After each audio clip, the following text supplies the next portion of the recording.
그러면은 최저가 1.6이거든요. 그리고 이거를 5년 동안 적용해 주겠대요. 굉장한 거거든요. 그리고 또 요게 한 명당 0.2%씩 추가 금리 인하를 해주고 금리 혜택을 5년을 연장해 주겠다는 거예요. 네, 안녕하세요. 대출 리모델링 해드리는 대리대리 이대리입니다. 오늘은 정부에서 발표한 희소식이 있어서 가지고 왔는데요. 오늘 빠르게 한번 넘어가 보도록 하겠습니다. 저출산 극복을 위한 주거 지원 방향입니다. 국토교통부에서 23년 8월 29일 날 여러 가지 주거 지원을 위해서 발표를 했는데 저출산 극복을 위해서 발표를 했다고 합니다. 그 추진 배경, 그리고 또 뭐 그간의 지원 현황, 그 다음에 방향, 뭐 저출산 극복 지원 세부 방안 이런 것들이 있는데 저희들이 볼 거는 금융지원 방안 요거를 중점적으로 한번 보도록 할게요. 그러면 한번 얼마나 극복을 할 수 있는 내용인지 보셨으면 좋겠습니다. 첫 번째, 이 추진 배경을 보면 우리나라가 역대 최저 수준으로 지금 출산율이 저하되고 있대요. 어떻게 하다가 우리나라가 이렇게 출산이 저하됐는지 정말 안타까운 일이 아닐 수 없어요. 근데 이런 일들을 그냥 가만히 놓고 있는 게 아니라 지금 정부에서 계속해서 지원을 아끼지 않고 있다는 거죠. 얼마 전까지만 해도 굉장히 많은 그 지원을 했었어요. 뭐 이렇게 지원도 하고 했는데 중요한 거는 그 지원이 간접적인 지원 위주였다는 거예요. 그래서 저출산 대응에는 한계가 있었다. 이런 얘기도 있거든요. 결혼하면 페널티라는 거예요. 왜 그러냐면은 결혼하면 손해다. 전세자금 위주로 봤을 때 미혼일 때는 5천만 원의 소득을 인정을 해줬어요. 결혼하면 6천만 원까지밖에 안 해주죠. 그러니까 5천만 원 플러스 5천만 원 하면 1억을 봐줘야 되는데 남편도 그렇고 아내도 그렇고 5천 원, 5천 원 하면은 1억까지 소득을 봐줘야 되는데 그냥 6천만 원으로 바꿔버리니까 누가 결혼을 하고 싶겠습니까? 역행하는 그런 제도였어요. 그리고 구입자금도 보면 미혼일 땐 6천만 원이거든요. 그럼 6천만 원 플러스 6천만 원이면 1.2억까지 봐줘야 되는데 이거를 7천만 원으로 줄어버리는 거죠. 그러니 이런 역행하는 게 어디 있습니까? 이런 것들은 이제 조금 더 개선을 했다. 이런 내용들이 오늘 담겨 있거든요. 한번 보도록 하시겠습니다. 첫 번째 방향은 파격적인 지원을 하겠다고 했어요. 얼마나 파격적인지 한번 보시면 좋을 것 같아요. 일단은 주택 공급, 금융 지원, 청약 제도 개선 이렇게 세 가지를 요번에 발표를 했더라고요.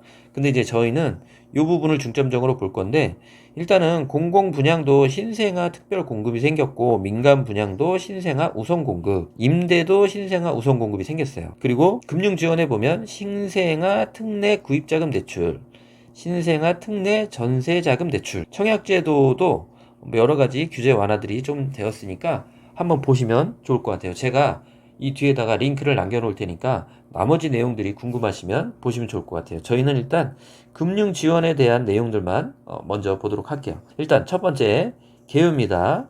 구입자금에 대한 개요를 한번 볼게요. 저리 구입자금 대출을 신설을 했어요. 그래서 소득 요건을 2배까지 상향했습니다. 기존에는 미혼이고 일반일 경우에 6천만 원까지만 해줬거든요. 근데 이거를 출산을 하면은 1억 3천까지 봐주겠다는 얘기예요. 그러니까 이건 굉장히 실질적으로 소득이 맞벌이를 하면은 보통 1억 정도는 되는 가구들이 많이 있어요. 근데 신혼인데 7천만 원이면 누가 저리 대출을 받을 수 있겠어요. 이거는 규제도 아니고 참 이상했던 것 같아요. 자, 다음은 대상인데요. 2년 내에 출산한 무주택 가구거든요.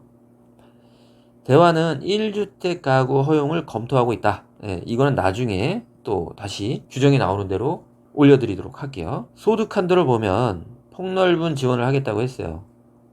1억 3천까지 소득을 요건을 완화해 주겠다. 그리고 주택 가격도 기존 6억에서 9억으로 높여주겠다. 이 9억이 되는 거는 굉장히 큰 의미가 있어요. 왜냐하면 서울에서 주택을 구할 기회가 생긴 거죠. 그리고 금액도 5억까지로 높여주는 거죠. 이렇게 되면 9억까지의 아파트를 서울에서 9억까지의 아파트를 서울에서 25평 기준으로 구할 수 있게 되는 거예요. 굳이 수도권이나 이 경기도 지방으로 가지 않으셔도 서울에서 구할 수 있는 정도가 되는 거죠. 물론 중심지에는 안 되죠. 자, 그러면 금리를 한번 볼게요. 금리는 1.6에서 3.3까지래요. 이게 물론 이제 표는 있어요. 소득별로 금리가 좀 나눠져요. 그러면은 최저가 1.6이거든요. 그리고 이거를 5년 동안 적용해 주겠대요. 굉장한 거거든요. 그리고 또 요게 한 명당 0.2%씩 추가 금리 인하를 해주고 금리 혜택을 5년을 연장해 주겠다는 거예요. 23년에 애를 낳아서 신생아를 출산을 해서 5년 동안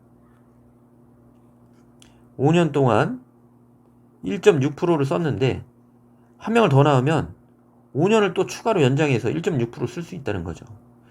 지금 시중 금리가 한 4.3에서 4.8 뭐 이 정도 되거든요.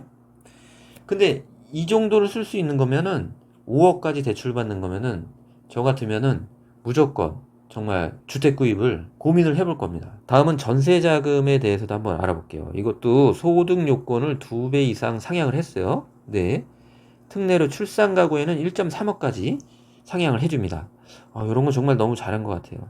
그리고 2년 내에 출산한 무주택 가구 23년 출생아부터 적용을 하고요.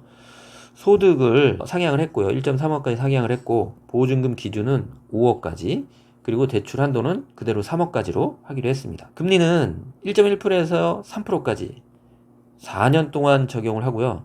최장 12년까지 가능하다는 얘기예요. 표로 한번 살펴보면은 소득은 1.3억까지 구입자금에서 1.3억까지 가능하고요. 이건 이제 신생아니까 출산을 해야죠. 출산을 꼭 해야 됩니다. 그리고 자산은 그대로예요. 그리고 주택가격의 기준을 9억까지로 봐줬고 대출 한도 5억까지입니다.